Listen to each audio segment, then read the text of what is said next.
Hello students, in today's class we are going to see 6th standard Hindi lesson number 9, that is वह देश कौन सा है. So in this lecture we are going to see question answer of this chapter. So let's start. कविता का सरल अर्थ यहाँ पे देखिए. तो कविता का सरल अर्थ ये बहुत इंपॉर्टेंट है कि सरल अर्थ आपको आना चाहिए. ओके, जैसे कविता का सरल अर्थ देखिए, वह कौन सा देश है जो सुंदर मनमोहक प्रकृति की गोद में बसा है. वह कौन सा देश है जो सुंदर मनमोहक प्रकृति की गोद में बसा है, जहाँ स्वर्ग जैसा सुख है. वह कौन सा देश है जिसके चरण सदैव समुद्र धो रहा है और जिसका मुकुट हिमालय है. वह कौन सा देश है जिसमें अनेक नदियों की अमृत की धारा बह रही है और वे जिसे अपने जल से सिंचती हैं और उसे सुंदर बनाती हैं. किसके बारे में बात हो रही है? हमारे देश के बारे में. वह कौन सा देश है जहाँ जगह जगह रसीले फल, सभी प्रकार के अनाज, सब्जियाँ, कंद मूल तथा मेवे उत्पन्न होते हैं. देखते हैं हम कि हमारे यहाँ पे रसीले फल भी हैं, अनाज भी हैं, सब्जियाँ भी उग रही हैं, हर तरीके की कंदमूल फल भी उग रहे हैं, मेवे यानी कि जो ड्राई फ्रूट्स हैं वो भी हमारे यहाँ पे उगाए जा रहे हैं. सारी की सारी चीज़ें जहाँ विविध प्रकार के सुंदरता सुगंधित फूल खिलते हैं और दिन रात अपनी सुगंध बिखेरते हैं.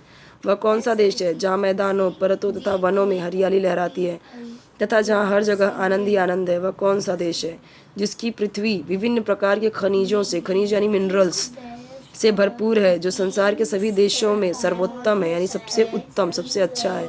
वह कौन सा देश है जहाँ सबसे पहले सभ्यता का उदय हुआ यानी सिविलाइजेशन, जो संसार के सभी देशों में सर्वोत्तम है. वह कौन सा देश है जहाँ सबसे पहले सभ्यता का उदय हुआ, जिस देश को वहाँ का प्रत्येक नागरिक बहुत प्यार करता है, जिसके सुपुत्र यानी पुत्र अपने देश के सेवक और नवीन विचारों के पोषक हैं. वह भारत के अतिरिक्त कौन सा देश हो सकता है, यानी कोई भी देश ऐसा नहीं है जो हमारे देश जैसा है. अब यहाँ पे ये पैराग्राफ दिया गया, उससे हार्ड वर्ड जो है वो है मनमोहिनी यानी मन को मोहित करने वाली, निरंतर यानी सदैव, लगातार, रत्नेश यानी सागर, सुधा अमृत, सलोना सुंदर, नाज अनाज, प्रसून फूल. अब यहाँ पे जो क्वेश्चन है, भारत के सब अंग में ये सजे हैं, मेवे, रसीले फल, अनाज, कंद.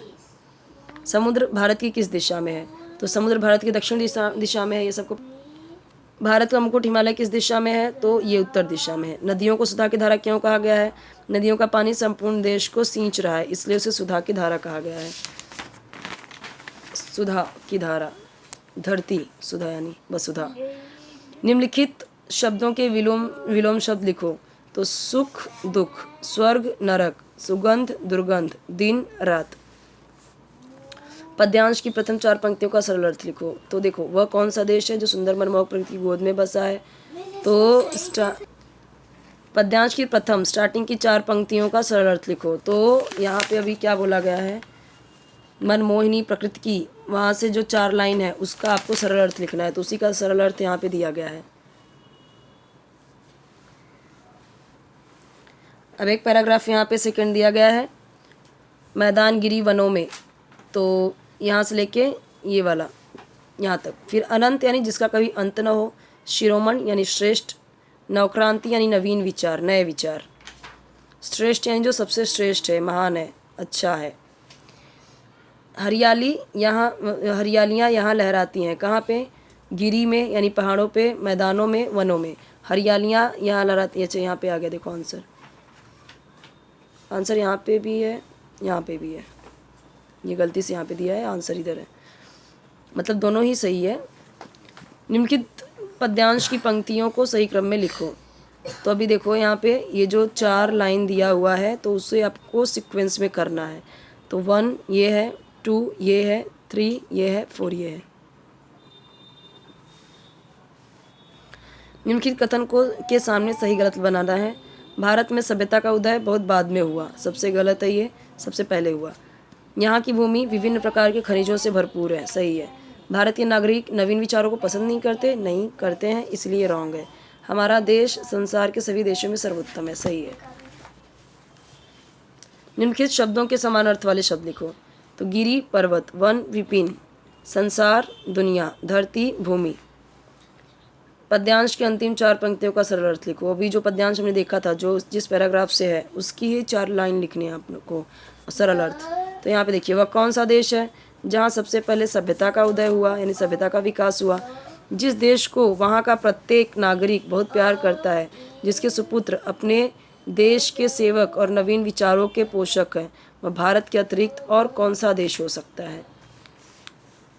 यदि हिमालय की बर्फ़ पिघलना बंद हो जाए तो देखो अगर क्या होगा फिर ऐसा, हिमालय के हिमशिखर सर्दियों में बर्फ़ के रूप में जल संग्रह कर लेते हैं।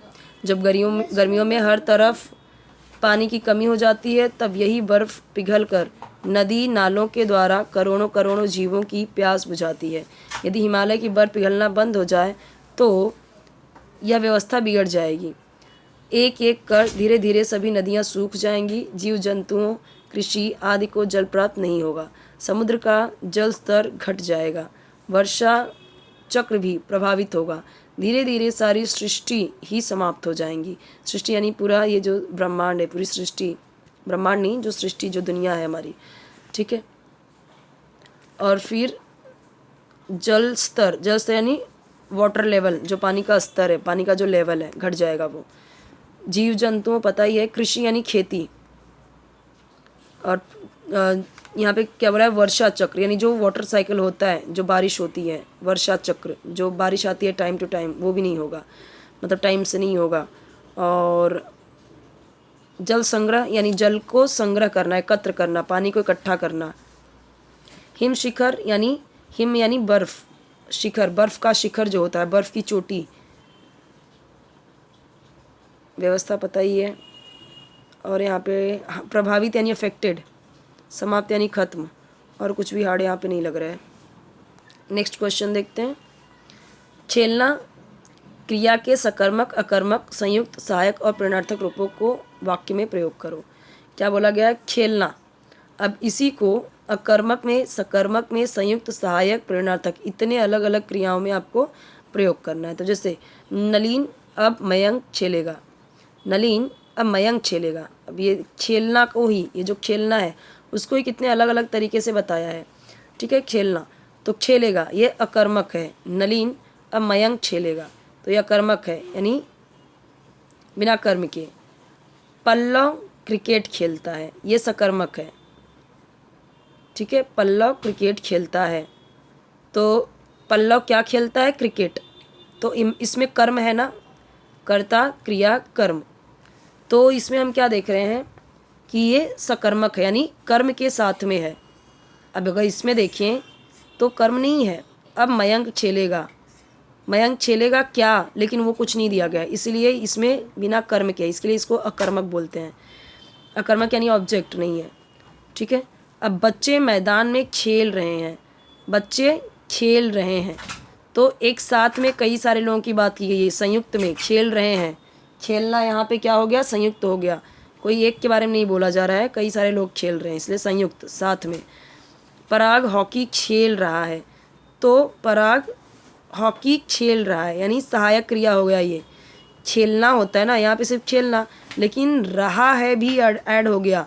खेल अकेले ही काम नहीं कर रहा है, यहाँ पे रहा है जब ऐड किया तब पूरी क्रिया बनी, तो खेल रहा है ये पूरी क्रिया बनी, तो ये सहायक क्रिया यहाँ पे इसकी।